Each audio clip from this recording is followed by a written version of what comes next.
Let's check out what's been moving the needle, starting in St. Pete, where the Astros clinched the AL West for the 5th time in the last 6 seasons, and now turn their attention to securing that first seed in the American League. With that magic number, check this out, dwindling down to just 7. I can't believe we're at this point in the season. While the Angels were officially eliminated from postseason contention yesterday, marking the 8th straight season in which the Halos have missed the playoffs. You know what, X, I guess we're going to go back to you. Which is more likely to happen, the Astros missing the postseason or the Angels playing in October? Which will happen first? Man, this is weird because it's any reason for us to bring weird for us to bring the Angels into the conversation with the Astros. But I look at what's going to happen first. Hopefully the Angels make the postseason. I look at this Astros team. They seem like they may never miss another postseason, just as good as they are and how complete they are as a team. I look at from the middle of the season in the summer for about 6-7 weeks, Yordan Alvarez was the hottest hitter on the planet. He's able to carry this team from a starting pitching standpoint. You look at what Framber Valdez has done, 25 straight consecutive quality starts. You look at what the young player and Kyle Tucker just quietly goes about his business and puts up numbers on a day-to-day basis.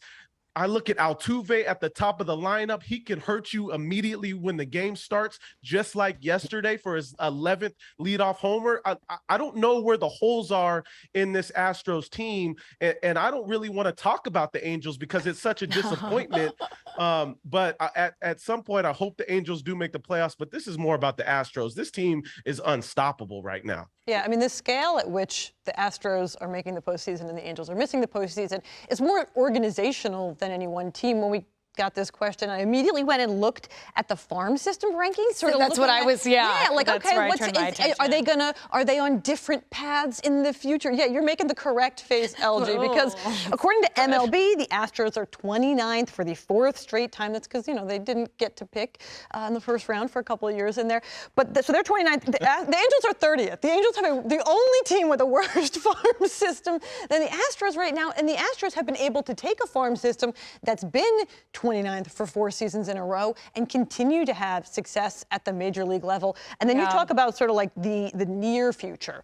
All right, so what's been so good for the Astros is their rotation, not just guys like Verlander, who's getting all the attention for the Cy Young candidacy, but the guys that are homegrown, and those guys are going to be there for a long time. So Jose Urquidy isn't a free agent until 2026, Framber Valdez 2026, Christian Javier 2026, Luis Garcia not till 2027. So that's a good place. Like when you're looking at all right, how are they going to be in the near future?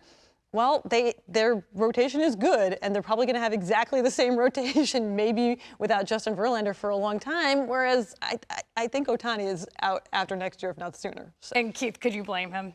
No, and I mean, when I heard this question, I thought about the division, right? And I thought about the Mariners and maybe the Angels becoming the Mariners one day as a wild card. But I don't see the Astros falling off. They just keep reloading and retooling. They're going to be on top of that division. And if they were to fall, they still would probably make it as a wild card. So what happens first?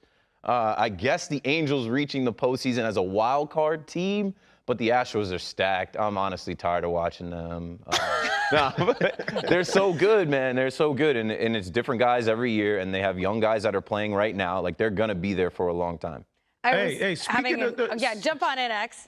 No, speaking of reloading, I even look at the young guy that came in yesterday in Hunter Brown. Yeah. He went 3 innings, no problem whatsoever. We saw him start a game and look like he was a veteran in his first career start. So when Hannah and Keith touch on the ability to reload in the farm system, I don't even care where they're ranked in the farm system. When you see guys continually come up and to be able to perform and just you can be average with this team. Like you think about Pena at the shortstop position, come up, just play defense. You don't even have to be great offensively. You'll be fine because there's so many guys up and down this lineup that produce offensively.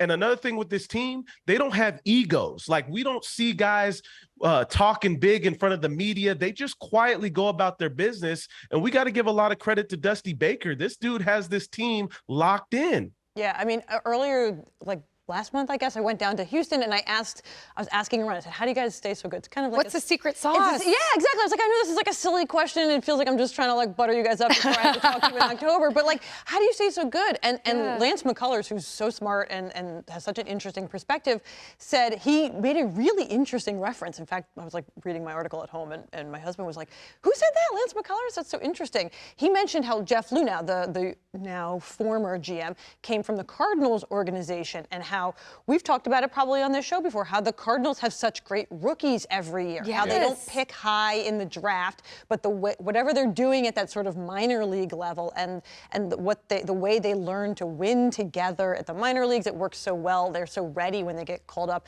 I thought that was a really interesting point. I never think about it. And it's cultural, but it's at the lower levels. Yes, it's systematic, and it seems to be working for this club. By the way, Lance McCullers will not be a free agent until 2026. Jordan Alvarez, 28. Altuve, 24 for Bregman, and of course, Verlander. But if you look at it, like, you have your main guys under contract for a couple more years. So it seems to me, I like what you said, maybe the Angels having like that Cinderella type run and sneaking like the Mariners, maybe that happens, but I don't see the Astros missing. Same. They're dominating for years now, and they're set up to keep dominating. And there's also a culture thing. Like, you can tell that, like, they have a great home ballpark. They're fans. There's a culture of winning. They play a great brand of baseball. They're disciplined. Like, trust me, I've seen it plenty. But here, the Angels are going to have new ownership.